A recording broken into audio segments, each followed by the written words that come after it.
topic ngayon at yan po yung karugtong ng ating pinag-aralan nung tayo po ay nasa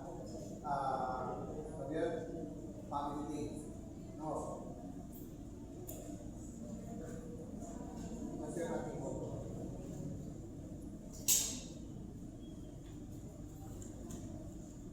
Sige ba?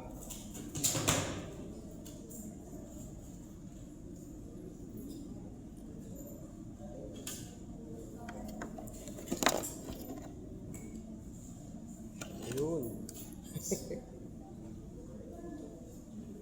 Praise God. Yung teksto po natin ay Mateo.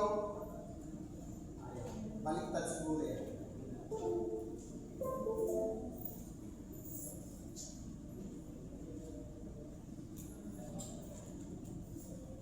Okay na? Ayan.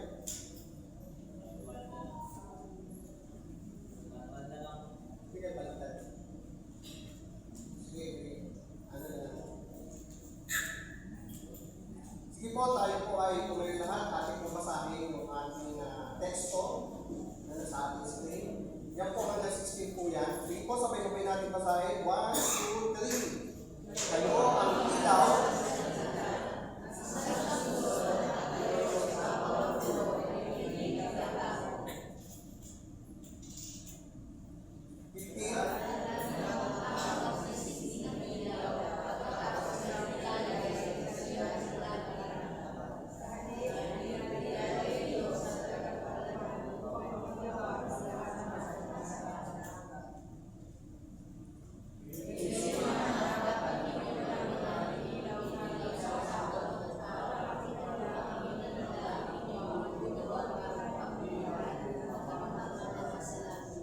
Tayo po yung manalangin naman Diyos na mga pangyayari sa lahat. Salamat po, Panginoon. Tulungan mo po ang bawat sa aming Panginoon. Tayo po dito po sa inyong likuran po makita, Panginoon. Dalayan po na kayo po ang maunang Panginoon ng isang Espiritu, ang mag-lead, ang mag-guide, ang magturo sa aming Panginoon sa umamin po, Diyos. Maraming salamat at nawa yung aming mga makikinig na mensahe, Panginoon, sa oras na ito na galing sa iyo, Panginoon. Dito po ay aming pong i-apply sa aming mga buhay, Panginoon. Aming tanggapin ang iyong salita at aming pong matutunan at aming i-apply sa aming mga buhay. Salamat po, Panginoon. Tulungan mo po kami ang bawat sa aming Panginoon. Ikaw ang may taas sa lugar na ito. Sa pangalan ni Jesus. Amen. Makakapuna po tayo. Magandang umaga muli sa ating lahat.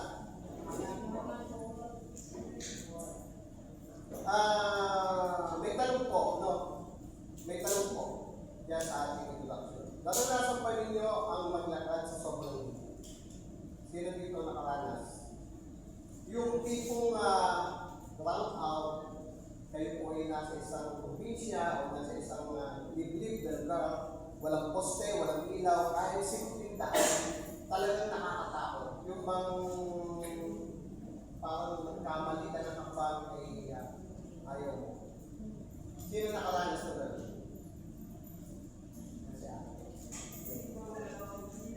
Saan naman galing? Anong mundo naman galing? Saan? O, meron mga lugar na wala pang poste, meron mga lugar na wala pang ilaw, meron mga lugar na talagang madilim, no? Lalo na pagkagabi na o pagsabi na ng gabi. No? Alam natin na kapag madilim ay mahirap makakita ng tama, madaling mawala, at madaling matakot. No? Pagka sabi na dilim, kahit yung cellphone mo hinahanap mo at kinakapa mo sa dilim, ay hindi mo alam kung saan. Ganun din, no, alam niyo na ganun din ang mundo ngayon. Wow. Maraming tao dyan na naliligaw ng direksyon, nawawalan ng pag-asa, sugatan ang puso, at naghahanap ng liwan. Maraming tao dyan. No? Kaya nakakapasa na sa dilim kasi minsan, ito yung nahanap nila, yung wala silang direksyon, nawawala ng pag-asa, at minsan, sugatan yung puso nila dahil naghahanap sila talaga ng magpapagaling sa kanila ng puso nila. At minsan, naghahanap sila ng liwanag kasi yung liwanag nawawala sa kanyang buhay. At sa gitna ng madilim ng mundo, yun sinabi ng ating Panginoon. Sa Mateo 5:40 na binasa natin kanina. Sabi doon ay sinabi niya sa diyan, kayo ang ilaw ng sanlibutan. No? At sabi nga doon, sabi niya, kayo ang ilaw.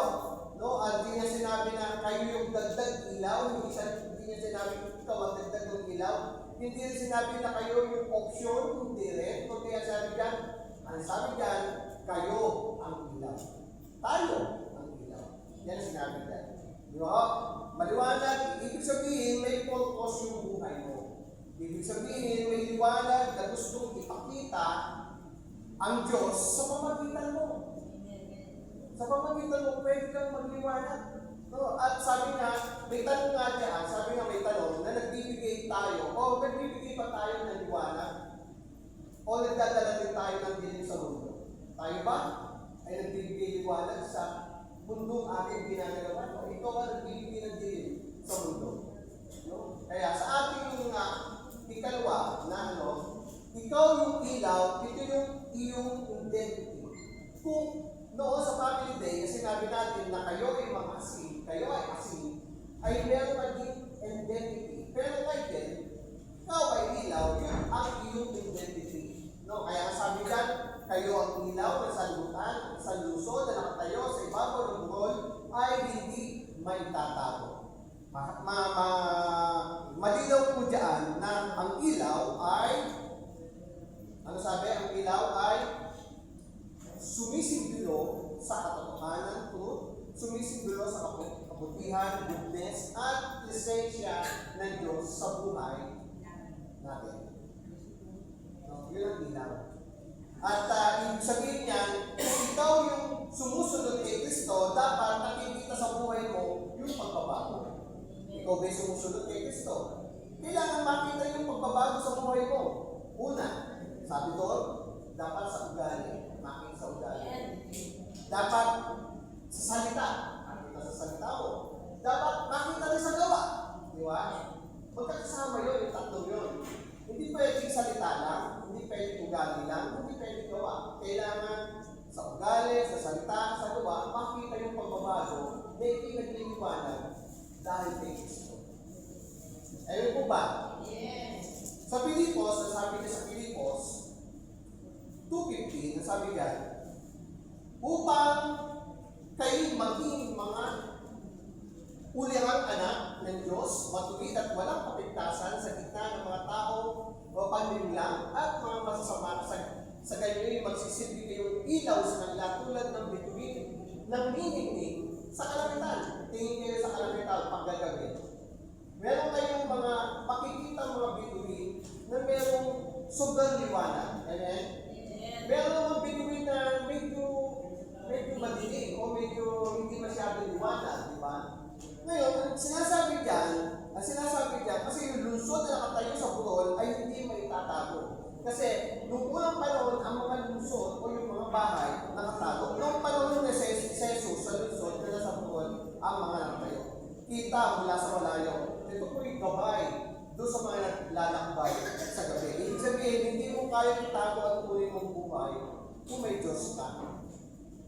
Lalabas ito sa iyong pagkatao. Pagka meron kang Diyos at meron kang Panginoong Kristo sa puso mo, lalabas sa iyong pagkatao yan. No? At ang ilaw ay hindi mo pwedeng itago. Siyempre, ang tago, ang sabi dyan, ibig sabihin kung ikaw ang tunay na Kristiyano, may liwanag na lalabas sa buhay mo. Hindi mo kailangan ipilit ang iyong sarili na i-promote ang iyong sarili, hindi. Kundi ang sabi dyan, makikita ito sa ugali mo, makikita sa pananalita mo, makikita sa pakikitungo mo sa iba, at nakikita pa ang liwanag ni Kristo sa buhay natin. Diba? Yan po kasi identity mo yan. Kaya bilang identity mo yan. Halimbawa, sa tindahan, tapat ka kahit walang bantay. Halimbawa, sa pamilya, ikaw yung nagdadala ng kapayapaan. Hindi ka nagdadala ng kaguluhan, dapat ikaw nagdadala ng kapayapaan. Ikaw ikaw may mananay o matatay o maanak, ay kailangan magdala ka ng kapayapaan sa loob ng tahanan mo para makita yung liwanag. Sa problema, hindi ka agad sumusuko. Sino dito pagka may problema, may pagsuko, sumusuko na agad? Diba? Kaya dito, ang tanong, ang sabi dyan, ano ba sabi dyan, ang tanong, nakikita ba ang liwanag ni Kristo sa buhay natin? Kaya nga sabi dyan, kahit yung maliit na ilaw, isang mabuting salita, isang panalangin, isang mabuting gawa. Makita ko natin dyan. Kasi, yung aral na makikita ko natin, hindi mo kailangan na mabisika, hindi mo kailangan na maging perfecto para ikaw ay maging ilaw ng salimutan. Hindi mo kailangan. Kaya nga kahit na, sabi niya kahit na ikaw lang o kahit maliit na ilaw, isang mabuting gawa o mabuting salita, isang panalangin, isang mabuting gawa, pwede itong maging dahilan para mayroong makakita ng Diyos sa buhay mo. No? Pwede. Pero kung hindi naman nakikita sa mabuting gawa mo, hindi naman nakikita sa panalangin mo, hindi nakikita sa iyong salita, paano ka magliwanag sa ibang tao? Wala sila. Sa pangatlo, sabi niyan, huwag itago ang ilaw. Sa verse 15, sabi doon, sabi, wala din naman tayong may sisindi ng ilaw pagkatapos inilalagay yun sa ilalim ng malaking takalan. Sa halip, inilalagay yun talaga sa patungan upang matalawan ang lahat ng nasa paan. Yan ang sabi sa mga talata. Sabi doon,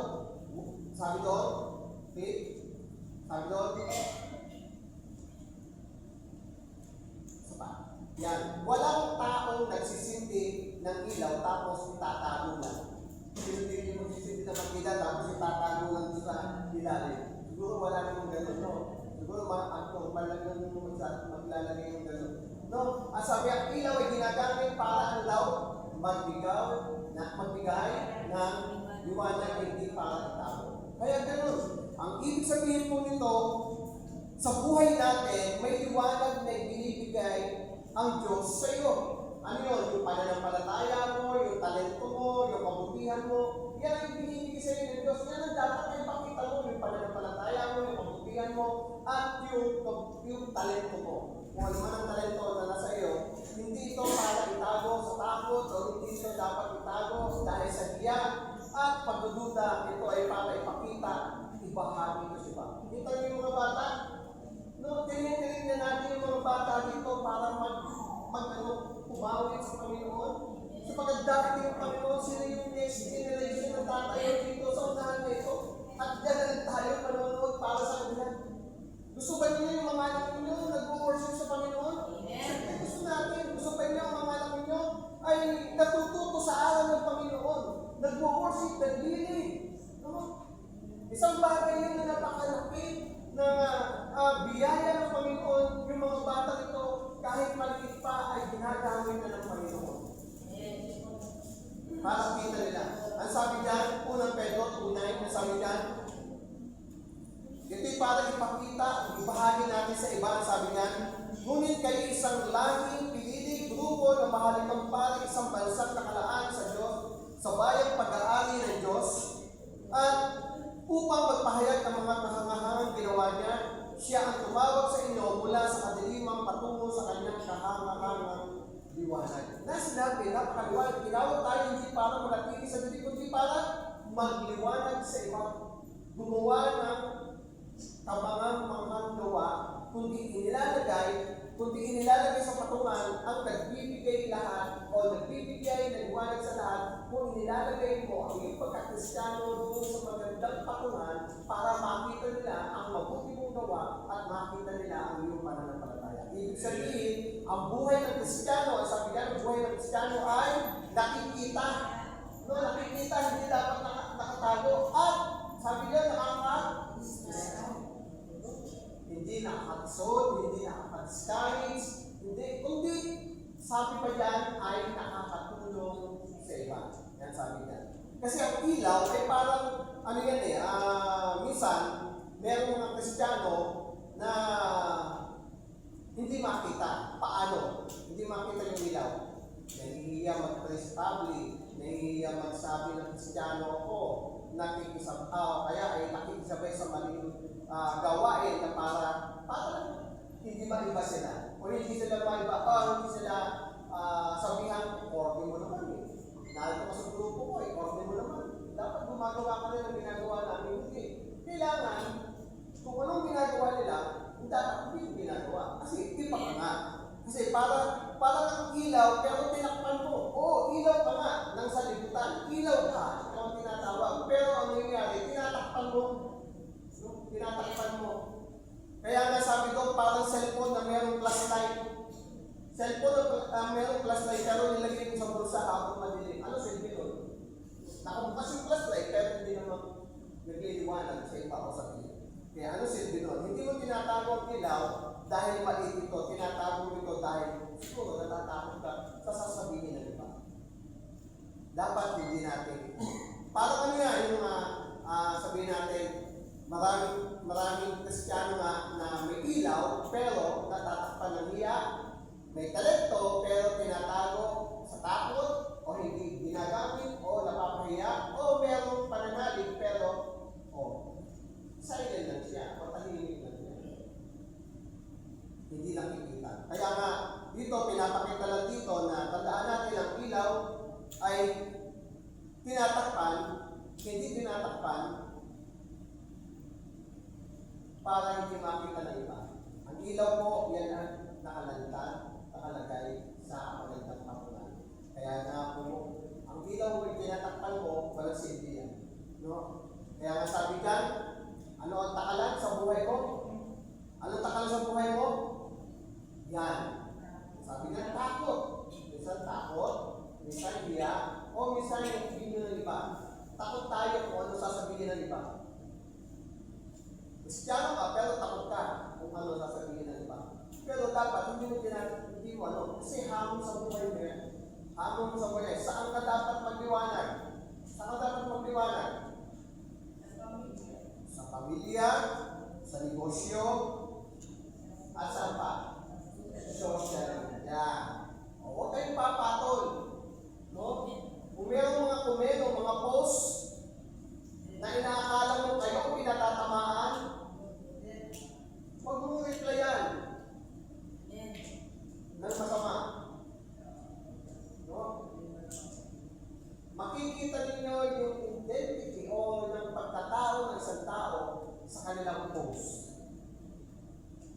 Tingnan nyo, pag kayo maglalasing ang nakapost, puro inuman. Di ba? Puro inuman. Pinupost ko yung inuman dahil yun ang pagkatao ko.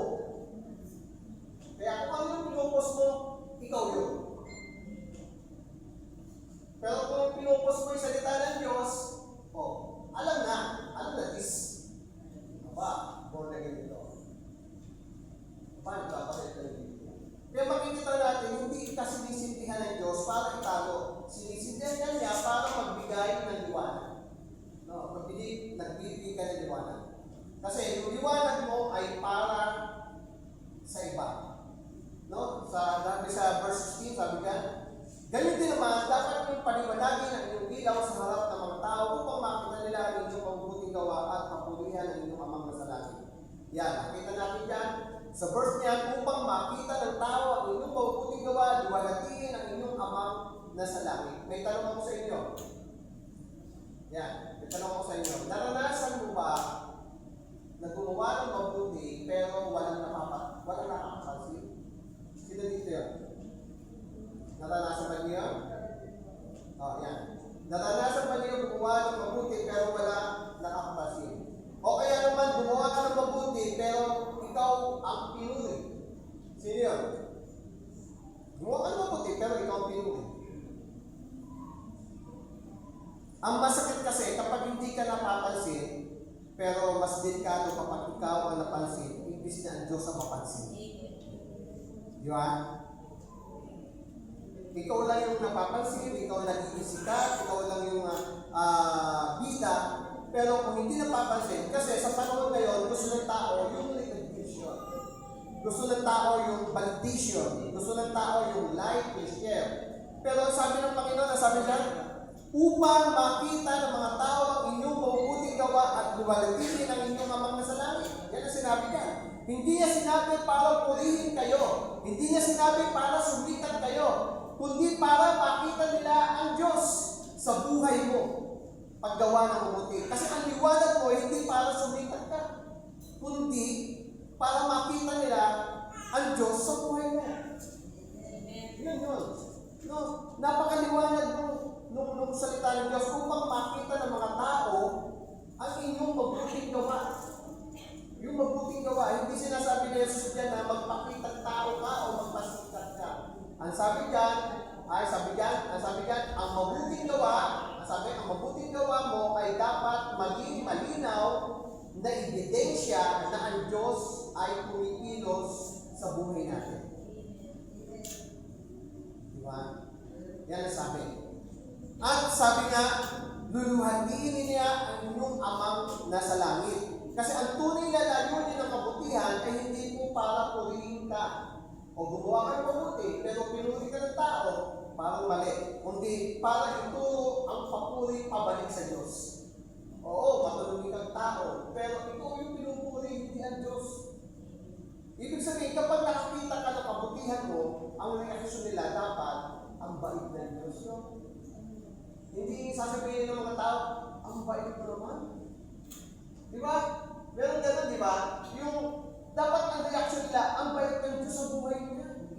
Ang bait ng Diyos sa buhay mo. Di ba? Dapat ganun ang reaksyon nila. Hindi sinasabi na, ang bait mo naman. Di ba? Sino na mapurayan doon? Sarili na. Sa madaling salita, gumawa ka ng mabuti, hindi para sumikat, kundi para makita ng iba ang Diyos sa buhay mo.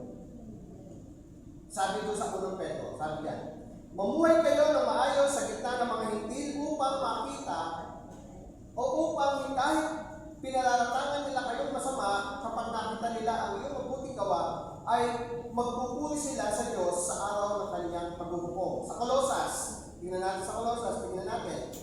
Ano ang inyong ginagawa?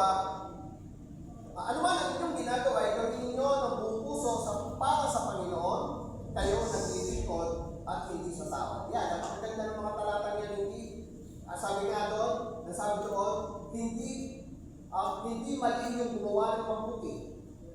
No? Pero yung mali, kapag ang dahilan ay sarili. No? At yan pang tanong, masama ba yung social media experiment? Sige nga, kung alam niyo yung sagot. Masama ba yung social media experiment? Sino nakakapanood dito sa mga Facebook? Masama ba? Yung social media experiment? Sino dito nakakapanood? Diba? Minsan pagka gumawa yung tao, o pinenskin nila yung tao kung mabait o hindi. Pagka mabait, binibigyan nila ng cellphone o pera. Kung tutulong sa kapwa, binibigyan nila ng gift o reward. Diba? Sino? Social experiment. Marami yan sa Facebook. Sa palagay nyo, masama ba? Masama ba? Hindi agad masama. Kasi depende yan sa intention mo, motibo mo, o yung content na nilalaman kung ang experiment mo para matuto ang iba, o ano yung content, ito ba yung makakatulong sa iba? O kaya naman, para maabot yung mas marami pang tao doon sa content mo, o kaya para maghatid ng mabuting mensahe, at ito, pwede itong gamitin para sa Diyos. Pwede gamitin ito. Pero kung para lang ikaw ay sumikat, kung ikaw ay para purihin ka lamang, o gumagamit ka ng panininda, o gumagamit ka ng panloloko, o scripted na story na balitan, doon nagkakaroon ng hindi totoo, pati doon nagkakaroon ng mali. Doon nagkakaroon ng mali. Nagbibigay ba ito ng papuri sa Diyos? O ikaw ay para sumikat? O dumami ang followers mo? O dumami yung mga sumusunod sa iyo? O dumami yung mga nagbibigay sa iyo? Kaya dito, ipinapakita ito kung tama yung puso, yung direksyon ng puso sa ginagawa mong kabutihan. No? Balikan po natin yung sinabi niya sa 16, sabi diyan sa Matthew 5:16, sabi, gayon din naman, dapat niyong paliwanagin ang inyong ilaw saan daw? Sa harap ng mga tao, upang makita nila ang inyong mabubuting gawa at purihin ang inyong amang nasa langit. Ang goal ng verse, makita yung gawa, pero ang Diyos ang napupuri. Tama po ba? Sino sumisikat? Ikaw ba yung bida? O ang Diyos ang napapansin nila pag gumawa ka ng mabuti? Dapat ang Diyos ang napapansin nila. Ang bait naman ng Diyos sa buhay mo. Hindi sasabihin ng tao, ang bait mo naman, nagbigay ka. Nakikita natin kung puro ako mag-ingat. Kung ang Diyos ang kailan, nasa tama tayong direksyon. Totoo ba yung content o content lang ba talaga? O marami tayong makikita sa social media. Kasi sa panahon natin ngayon, nandiyan na tayo sa social media. Kasama na natin sa buhay yan. Pero siyasatin natin mabuti. Kung totoo ba yung content niya o nagpapakita ng tao lamang na maibalitan para na dumami yung followers. Kaya makita natin, hindi lahat ng viral totoo at hindi lahat ng totoo ay viral. Kaya ang tanong, diyan, totoo ba yung pagtulong mo o ginagawa lang para may ma-post? Para lang mayroong ma-post? O tawag doon, ma-upload sa ating social media. Kaya nga sabi niya sa unang Korinto 10:31, sabi niya, kaya nga, kung kayo kumakain, umiinom, o anuman ang inyong ginagawa, gawin ninyo ang lahat sa ikararangal ng Diyos. Gawin ninyong lahat sa ikalululuhati ng Diyos. Ibig sabihin, kasama na dito ang social media. Hindi lang yung pagkain natin, hindi lamang yung umiinom tayo, kundi kasama na ang social media. Ginagawa na ito. Anuman ang ginagawa natin. Kahit content creator o creation yan, pwede mong i-alay sa Diyos yan. Kung talagang sa Diyos yan. Ewan po ba? At dito, titignan ng Diyos yung puso mo. Yung motibo mo. Kahit maganda yung video mo, kung mali naman yung puso mo, walang halaga yan. Walang silbi yan. Ang titignan talaga ng Diyos yan, yung puso mo. Ang titignan ng Diyos. Kasi hindi masama yung social media experiment. Hindi masama. Pero delikado, kung mali yung puso, pwede ka mag-viral, pero wala namang internal impact. Walang internal impact. Pwede ka yung tahimik, pero may binabago ang Diyos sa buhay ng iba. Meron gano'n. Kaya ang tanong, may naaakay na ba ako na ibang tao papunta sa Diyos? Ibig sabihin, ang buhay natin dapat naka-align sa salita ng Diyos. Naka-align sa salita ng Diyos. Alam, buhay natin dapat laging naka-align sa salita ng Diyos. Hindi pwedeng Kristiyano ako pero puro kasinungalingan. Kristiyano ako pero puro ng galit. Hindi pwedeng gano'n. Kasi ang tunay na ilaw, sabi niya, ang tunay na ilaw, sabi niya, may integridad, may pagsunod sa Diyos, may pagbabago sa buhay. Yan ang tunay na ilaw. No? At sa ating pagtapos, ang sabi nga, mga kapatid, sa mundong ito, puno-puno ng dilim. No? Ang Diyos naghahanap ng taong naliliwanag. At nakakagulat, ikaw yung pinili niya. Amen? Ikaw yung pinili niya. Hindi niya pinili. Hindi mo kailangan na maging sikat para hindi mag-iwanan. Hindi mo kailangan na maging mayaman. Hindi mo kailangan na maging perfecto para ikaw ay magliwanag sa iba. Napakaganda niya na kailangan natin handang gamitin ka ng Diyos. Tandaan natin, sabi diyan, ang ilaw ay hindi ginawa para itago. Ang ilaw ay ginawa para magbigay liwanag kung saan ka o kung saan ka makilagay ng Diyos. Una, sa pamilya mo, sa trabaho mo, sa paaralan mo, sa negosyo mo. No? Meron pa yan. Sa social media. Correct? No. Idadagdag natin ang social media. Kasi noon, kung ang kailangan lang ng tao ay 5 bagay, ngayon nadadagdagan na. Pagka walang wifi ang tao ngayon at walang data, parang boring ngayon. Naniwala ba kayo doon? Pag walang data, walang wifi, boring. Kaya idadagdag ko na yun. Pang-anim yun sa pangangailangan ng tao ngayon.